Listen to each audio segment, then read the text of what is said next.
Assalamualaikum warahmatullahi wabarakatuh. Semangat pagi anak-anak. Jumpa lagi dengan saya Miss Indah. Bagaimana kabarnya hari ini? Kabar baik bukan? Ibu berharap semua dalam keadaan sehat selalu. Dan tentunya masih semangat walau belajar dari rumah. Ini kita akan belajar kelas 4, tema 5, pahlawanku, subtema 3, sikap kepahlawananku, pembelajaran 3.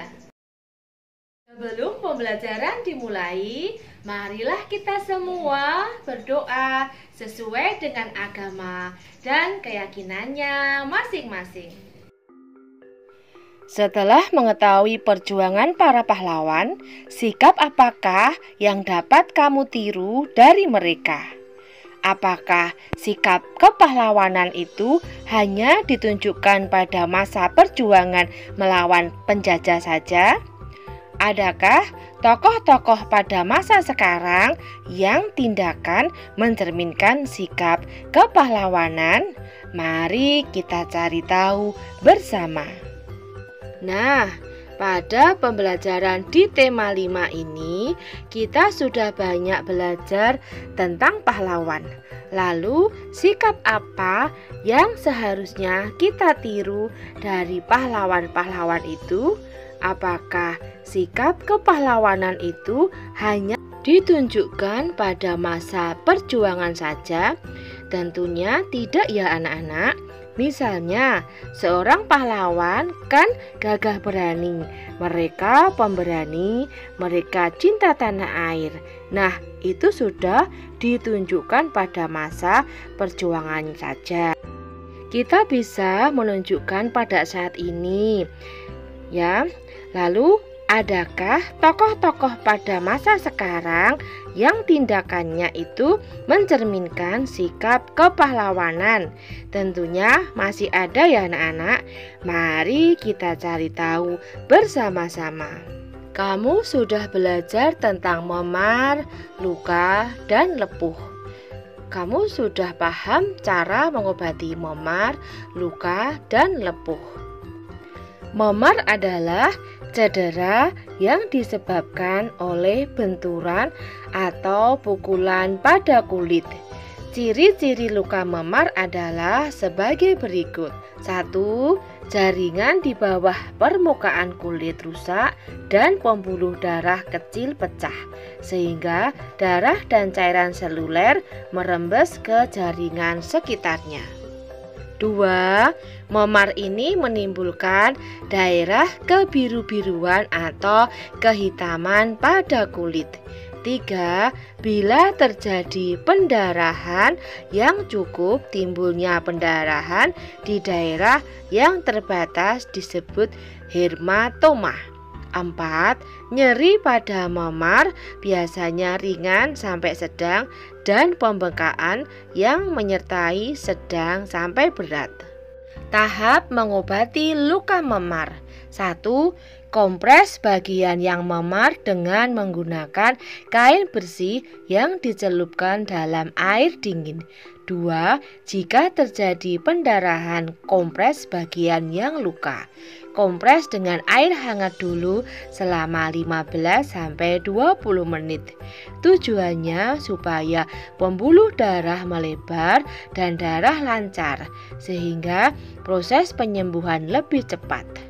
3. Setiap 3 jam sekali, ulangi pengompresan dengan menggunakan kain bersih yang dicelupkan ke air dingin dan air hangat secara bergantian. Lepuh. Lepuh adalah cedera gesekan pada kulit. Seluruh tubuh mempunyai kemungkinan besar untuk mengalami luka, karena setiap perenang akan melakukan kontak langsung pada saat latihan dan bisa juga luka karena peralatan yang dipakai. 1.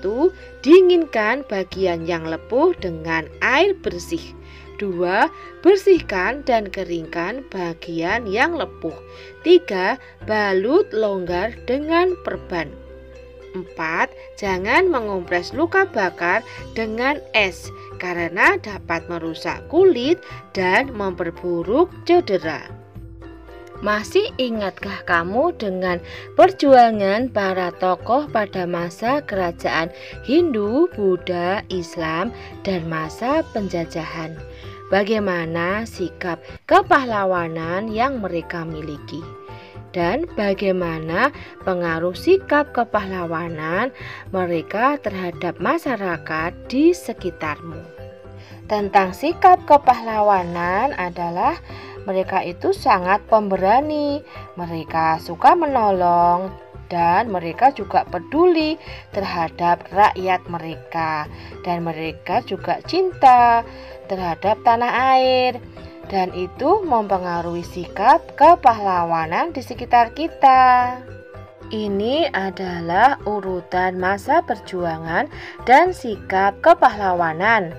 Mulai dari masa Hindu yaitu 395 Masehi, Raja Purnawarman. Sikap kepahlawanan Raja Purnawarman adalah mencintai rakyat dan berani melawan perompak. Setelah itu ada masa Buddha pada tahun 850 Masehi, yaitu Raja Bala Putradewa. Sikap kepahlawanannya adalah membangun armada yang kuat dan membangun ekonomi Sriwijaya. Selanjutnya pada masa Islam yaitu tahun 1653 Masehi, ada Sultan Hasanuddin. Sikap kepahlawanannya berani dan gigih melawan Belanda, arif dan bijaksana. Selanjutnya pada masa penjajahan pada tahun 1945 Masehi ada Insinyur Soekarno. Sikap kepahlawanan mengutamakan musyawarah untuk mufakat dan berani dan rela berkorban demi negara. Apa yang dapat kamu temukan tentang sikap kepahlawanan dari masa ke masa? Ternyata dari masa ke masa itu, sikap kepahlawanan itu selalu ada di setiap pemimpin, raja-raja. Seperti itu ya, mereka tetap mencintai rakyatnya, mereka tetap rela berkorban. Lalu perbedaannya apa ya anak-anak? Pada masa pemerintahan dan pada masa kerajaan. Contohnya Insinyur Soekarno itu pada masa pemerintahan, bukan pada masa kerajaan. Nah anak-anak, sikap kepahlawanan itu bisa kamu temukan di lingkunganmu. Kamu bisa belajar tentang sikap kepahlawanan dari kisah seorang penjaga pintu lintasan kereta api. Pahlawan tanpa tanda jasa. Gimin tinggal di desa Lemah Abang, Karawang. Pekerjaannya sangat mulia. Banyak orang yang telah ia selamatkan. Namun demikian, banyak orang yang tidak peduli terhadap pekerjaan yang ia lakukan. Tidak ada ucapan terima kasih yang diberikan kepadanya. Pendapatannya sangat kecil dan tentunya kurang untuk memenuhi kebutuhan keluarganya. Jam istirahatnya tidak menentu. Bahkan suatu saat ia tidak bisa menikmati makan siangnya karena tiba-tiba ada pekerjaan yang harus ia lakukan. Hari raya pun terkadang ia harus masuk bekerja. Namun Gimin tetap berusaha untuk bekerja sepenuh hati. Gimin sangat mencintai pekerjaannya.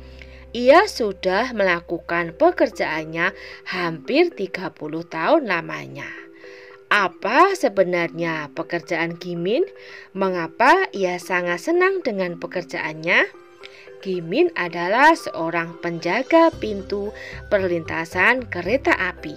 Ia sangat bangga dengan pekerjaan yang ia lakukan karena ia bisa menyelamatkan banyak orang, mulai dari pejalan kaki, pengguna sepeda motor, penumpang mobil, atau pengguna kendaraan lainnya. Panas terik atau guyuran air hujan tidak pernah ia pedulikan. Begitu juga dengan suara bising kendaraan. Ia tidak pernah terganggu dengan semua itu. Bahkan umpatan dari mereka yang marah karena Gimin menutup pintu rel pun ia abaikan. Di dalam pikirannya yang ada hanyalah usaha untuk menyelamatkan orang-orang. Menjadi penjaga pintu perlintasan kereta api yang bertanggung jawab adalah salah satu cerminan sikap kepahlawanan. Coba, jika tidak ada Gimin, apa yang akan terjadi? Pasti bisa terjadi kecelakaan. Banyak orang yang menerobos rel kereta api. Nah, kebetulan ada kereta api lewat. Pasti akan terjadi kecelakaan atau tabrakan. Sikap kepahlawanan pun dimiliki oleh mereka yang bekerja di kapal selam. Mereka menjaga perairan Indonesia tetap terjaga dari gangguan orang-orang yang tidak bertanggung jawab. Biasanya kapal selam menggunakan sebuah jendela yang membantunya melihat keadaan sekeliling. Jendela ini berfungsi seperti mata pengintip.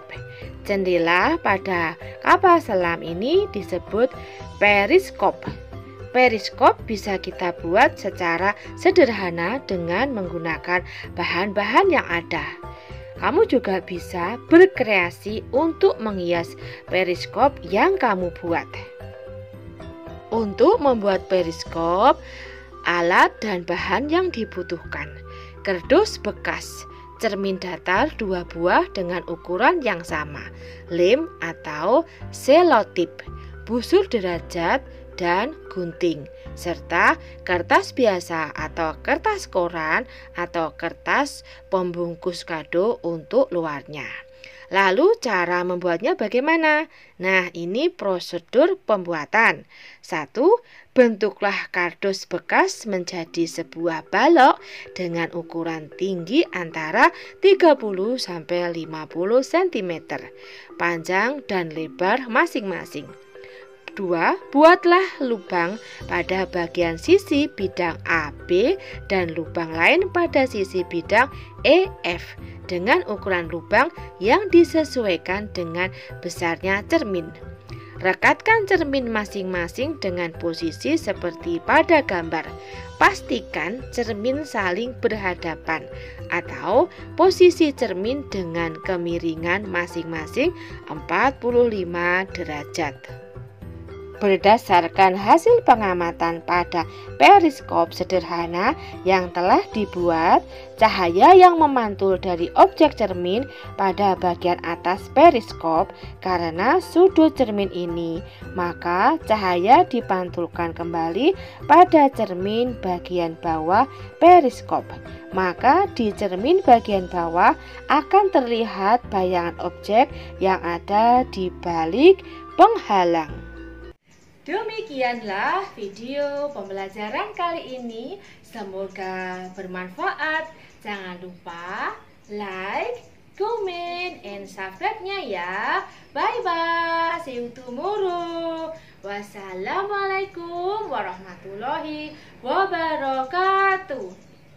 I'm an icon, man. I'm a girl about a 10. I should fuck her in a bed.